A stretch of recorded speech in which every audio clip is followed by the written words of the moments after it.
안녕하세요. 빠른커피의 김상원입니다. 오늘 볶아볼 커피는 브라질 파젠다엄 문도노보 내추럴.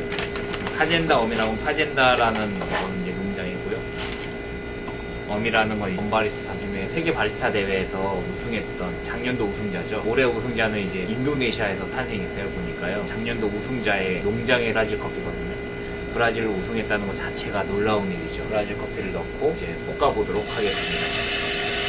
이야기를 들어보니까 블렌딩 했더라고요. 게이샤 커피랑 브라질 커피랑 블렌딩 해가지고 보냈고요. 그리고 블렌딩 했던 커피는 이제 이 품종이 아니라 다른 거예요. 이거는 그 같은 농장에서 문도노보에 그래도 일반 브라질보다는 상당히 비싸게 팔리고요. 그게 마케팅 때문인지 맛 때문인지는 사실 알 수는 없어요. 알 수는 없지만 제가 맛본 결과로는 일반 브라질 커피보다는 깨끗해요. 그러니까 일반 브라질 커피가 커머셜 그 등급이 여러 가지가 있어요. 북컵, 파인컵 뭐 여러 가지 컵들이 있는데 그건 이제 커머셜 등급에서 이야기하는 것들인데 국내 들어오는 건 이제 파인컵 이상 커피씩 커피가 오고 9컵 이런 거는 이제 프랜차이즈의 일부 저가 커피로 납품되기도 합니다. 9컵은 약간 끝에 거칠고 종이 씹는 듯한 느낌이 나고요. 파인컵은 그런 느낌은 안 나지만 아 이게 브라질 커피구나 라는 느낌이 딱 나요. 그럼 이 커피는 과연 파인컵 어느 정도 이상일까 이런 생각을 하는데요. 커핑을 해본 결과는 파인컵보다는 더 클린하고 깨끗하고 대신에 바디감이 조금 약한 커피로 생각되고 있습니다. 그리고 바리스타 엄이라고 그 아버지의 농장에서 나온 커피이기 때문에 그래도 상당히 자부심을 가질 만한 커피 중 하나고요. 브라질 커피 본다면 별점수가 없습니다.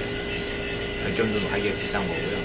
클린컵이 상당히 좋은 브라질 커피라고 생각되고요. 저도 이제 브라질 커피가 우리나라 사람들이 굉장히 좋아하는 커피 중 하나예요. 왜 그러냐면 신맛이 좀 덜하고 고소함과 단맛이 있기 때문인데 이 커피는 단맛과 더불어 어떤 향이 더 들어있는지는 한번 먹어봐야 알 것 같은데 여러분들도 한번 먹어보면서 댓글로 달아주시거나 하면 좋을 것 같습니다. 그리고요 저희가 이제 여러 가지 품종의 론업 싱글 오리진 커피로도 한번 나와서 이 커피가 대중적으로 어떤 인기가 있는지 테스팅해볼 예정입니다. 일단 일반 브라질 커피가 만약에 8,000원이라면 얘는 2배 비싼 16,000원대라고 생각하시면 돼요. 근데 맛이 2배 좋냐? 그건 이제 사람마다 조금씩 달라지겠죠. 그 다음에 브라질 세계 최대 커피 생산국이에요. 그러니까 아라비카 최대 생산국인데 브라질의 커피 풍년에 따라서 커피 가격 지수가 왔다 갔다 합니다. 그리고 커피 지수 C라고 하는 이 지수는 브라질 커머셜 커피에 대한 가격수예요. 지금 한 200원절이 왔다 갔다 할 텐데 여기에 곱해가지고 나름 브라질 커피의 지수를 결정하는 금액대가 있어요. 그러니까 우리가 커피 값이 올라가냐 떨어지냐 지금 한창 이야기가 많잖아요. 그런 건 바로 브라질 커피를 기준으로 이야기하는 겁니다. 그 다음에 이게 뉴욕이 있고 런던이 있는데 런던에서 하는 지수는 뭐냐면 로부스타 지수고요. 뉴욕에서 하는 지수는 커피 C는 아라비카 브라질 커피 기준으로 이야기하는 거고요. 중미 커피는 이 브라질보다 조금 더 비싸요. 그리고 이 커피 지수를 갖고 하는 인도네시아 커피도 있는데 인도네시아 수마트라지아 커피도 이 커피보다 조금 더 비싸게 유통이 되고 있습니다. 그러니까 커피마다 왜 가격이 달라라고 말했을 때 원자재 가격이 달라서 그래요. 원자재 가격이 달라서 커피 가격이 조금씩 다른 거고요. 커피 가격이 다른 이유 중 하나는 기본 레인지가 있잖아요. 테이크아웃 점은 얼마, 홀에서 먹는 건 얼마, 경치가 좋은 곳은 얼마 이런 거는 이제 다른 부가적인 인건비라든 다른 비용들이 많이 들어있는 커피 원재료만 놓고 본다면 커피 가격은 원재료는 그렇게 큰 차이를 차지하진 않죠. 하지만 이게 양이 많아지고 가격 단가가 낮아지면은 원재료에 대한 비율도 상당히 무시할 수가 없습니다. 그래서 저가 커피는 지금 커피 가격이 올랐다고 하니까 바로 가격을 올리는 인상 정책을 취하고 있고요. 저희도 어떻게 해야 될지 모르겠지만 인상 가격을 취해야 될지 낮춰야 될지 모르겠지만 한 번 더 조정의 단계는 필요할 것 같다는 생각이 들기도 합니다. 일단 커머셜을 납품 업체 입장에서는 이제 큰일 난 거죠.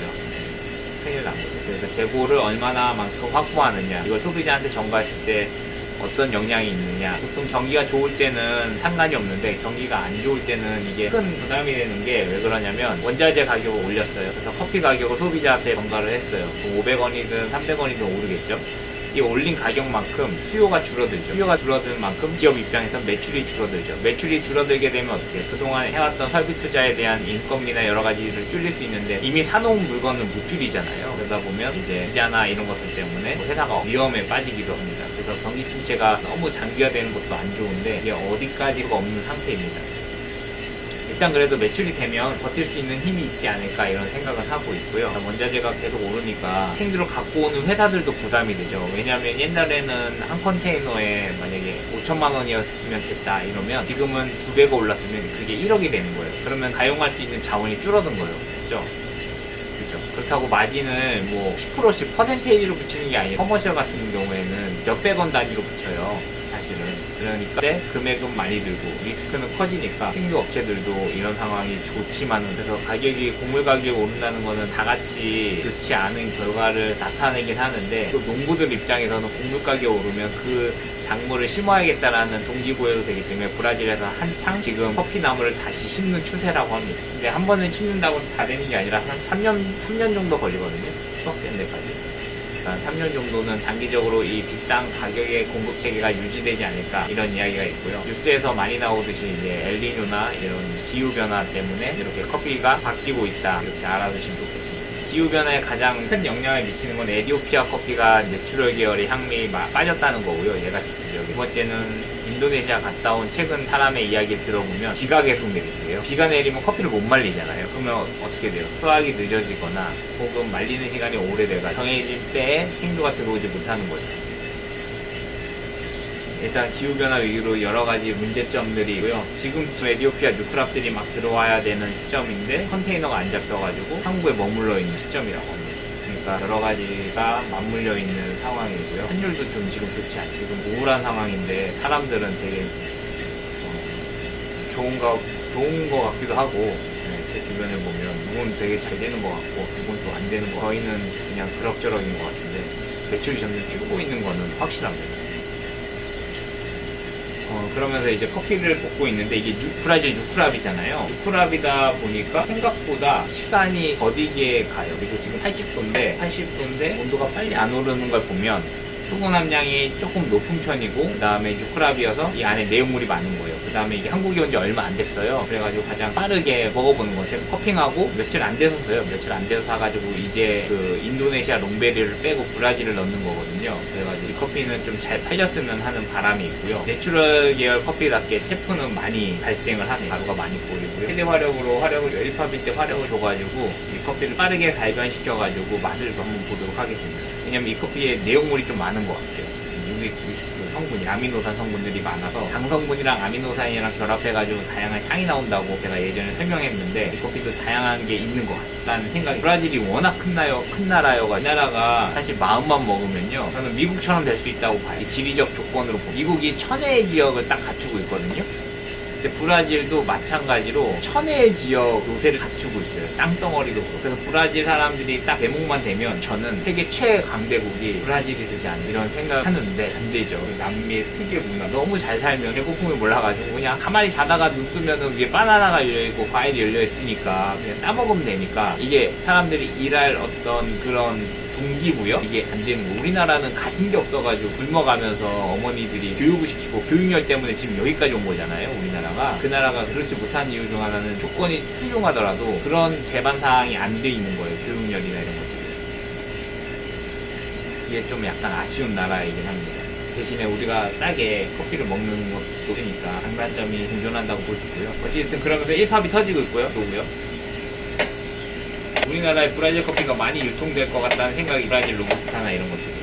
그런 이유 중 하나가 베트남 로부스타가 지금 가격이 어마무지하게 비싸요. 거기다 두리안을 심었대요. 그래가지고 브라질 로부스타도 한국에 이제 많이 들어올 것 같다는 생각이 들고요. 인도네시아 로부스타는 가격이 좀 비싸서 좀 어렵지 않을까. 그러니까 1팝이 터지면서 브라질 커피가 갖고 있는 고유의 특유의 향미가 나오는데, 초콜릿함과 다크 초콜릿함의 어떤 그 묵직한 향들이 조금씩 올라오기 시작합니다. 정과의 향도 나고, 정과의 향이 나는데 브라질 뉴크랍 커피답게 매력적인 향이 1팝이 터지고 있고요. 이 커피를 잘 먹기 위해서는, 브라질 커피는 이게 커피가 물렁물렁해요. 물렁물렁해가지고 1팝 끝나자마자 배출하라는 사람들이긴 하고, 아니면 2팝까지 근접해서 배출하는 사람이 있긴 한데, 저희가 추구하는 것들은 탄커피보다는 커피 고유의 향미를 즐기는 거잖아요. 화력을 좀 줄여줘가지고 1팝이 끝나는 어느 시점에서 배출을 하도록 하겠습니다. 아직도 1팝이 터져요. 커피의 발견은 다 이루어진 것 같은데 아직도 1팝이 터져가지고 좀 더 시간을 지체하는 거고요. 215도 15 정도에서 배출하고 싶은데 지금 제가 화력을 많이 줄였더니 화력이 좀 약간 더디게 올라가는 것 같아서 화력을 확 줘가지고 같이 태우면서 배출을 하도록 하겠습니다. 화력을 확 준다고 확 올라가는 것도 아니에요. 어찌됐든 확 주다 보면 온도는 올라가거든요. 열량을 좀 더 줘서 안 익었던 거 생도까지 다 익힌 다음에 6도 정도에 됐을 때 배출을. 내추럴 커피지만 생도가 상당히 균일하게 볶인 것 같고요.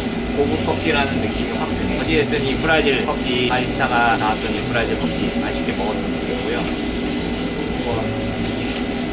잘 부풀었고 뜨거워가지고 먹어보지 못하겠네요. 그럼 시청해주셔서 감사합니다.